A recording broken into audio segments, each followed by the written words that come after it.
Here we are on Chapter 11 of Men in the Mississippi. River life has its downs and ups. At the time this book was published, there were 25 locks and dams between Minneapolis and above St. Louis. Still a big one near Alton, Missouri.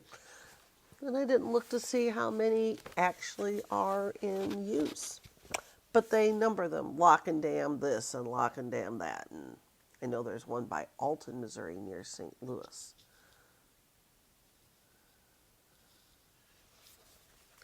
The river life has its downs and ups. Minn left her eggs packed in ancient pearls and lazily drifted away from the mouth of the Wisconsin River. When she scrambled along the Mississippi's east bank, she wandered into Wisconsin. At times she swam over to snooze in Iowa. But both banks often roared with towns. Every 5 or 10 miles, every month or so, a new town, noisy with people, floated by on purpose to insult Minn. Humans were so terrifying, and yet simplest things might frighten them. A barefooted boy cornered Minn near shore, aiming a fish spear at her. Before throwing the spear, he stepped on a silt-covered hump and splashed away, howling in high vibrations. Minn explored the bump on the sand. What had scared the boy? She found only a jagged, broken bottle. The river's deep channel often thundered with towboats pushing long barges. Churning screw and paddle wheelers sent many a shudder through sensitive creatures. Minn kept midway between such boat channels and banks where people might be.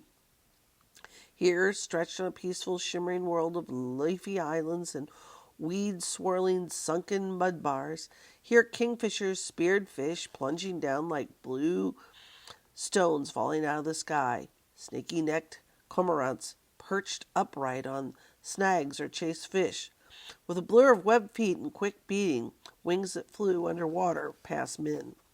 Birds were certainly puzzling creatures. Most ducks, for example, nested in marshes, but bright-colored wood ducks nested in holes in trees. One day, near an island, sleeping Minn saw a wood duck half out of her tree hole. The duck peered up and down, but did not seem to notice Minn's stick-like head. After the duck flew down to the bank, 12 fuzzy, fat marbles sprang from the nest. One by one, they popped out of the hole, dropped 15 feet, bounced on hard ground, and rolled. Some minutes later, Minn was fully awake. Those balls were tasty young ducklings. Tightly huddled together into a plate-sized downy raft, they were swimming upstream after their mother. So Minn could not overtake them. It was curious how 12 birds, never knowing the outside world, could suddenly leap from a hollow nest, bounce on hard earth, swim to another island, and disappear in weeds, all in 10 minutes.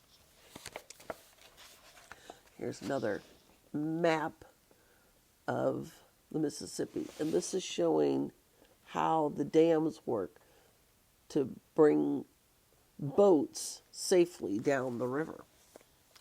And there's Minn. 10 times since Minneapolis, Minn had been frightened by dams. It was all very monotonous. From upriver, each dam looked like a bridge across a quiet lake. Minn would drift towards it, and without warning, she might be hurled over as at the water wall, or sucked under and down with sticks and boulders, shot through an opening, banged and walloped by water. From the Minneapolis water wall to the Missouri River, Old Mississippi drops 324 feet. In one sheer drop, that would make one waterfall like 4 stacked up Niagara Falls. But all this water does not drop in one place. It runs quietly flat, or it boils in rapids for some 660 miles. The river was once risky for steamboats between the St. Louis and St. Paul. Special pilots lived near certain rapids to steer the boats through. So many steamboats went aground that warehouses sprung up to shelter wrecked cargoes, and towns grew around them.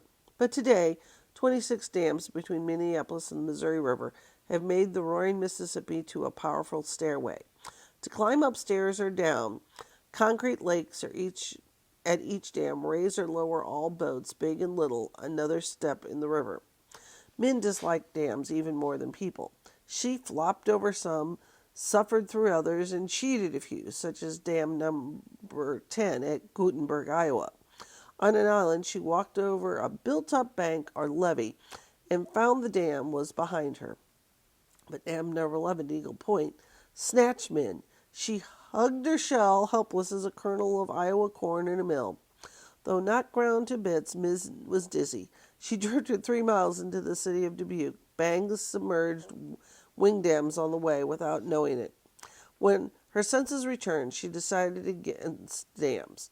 Though she might have to climb bluffs to escape the Dug Ditch River Valley, she was going away. She charged to the east bank and limped into Illinois. Somewhere up on the prairie would be a peaceful pond. The river and its work could hammer her no more. However, Minn met a highway, and honking, hissing monsters, spinning tires, straddled her, flipped her over, ran across the dragging edge of her carapace, where luckily she had no leg to be crushed. After that, she gave up and hurried back to the Mississippi River.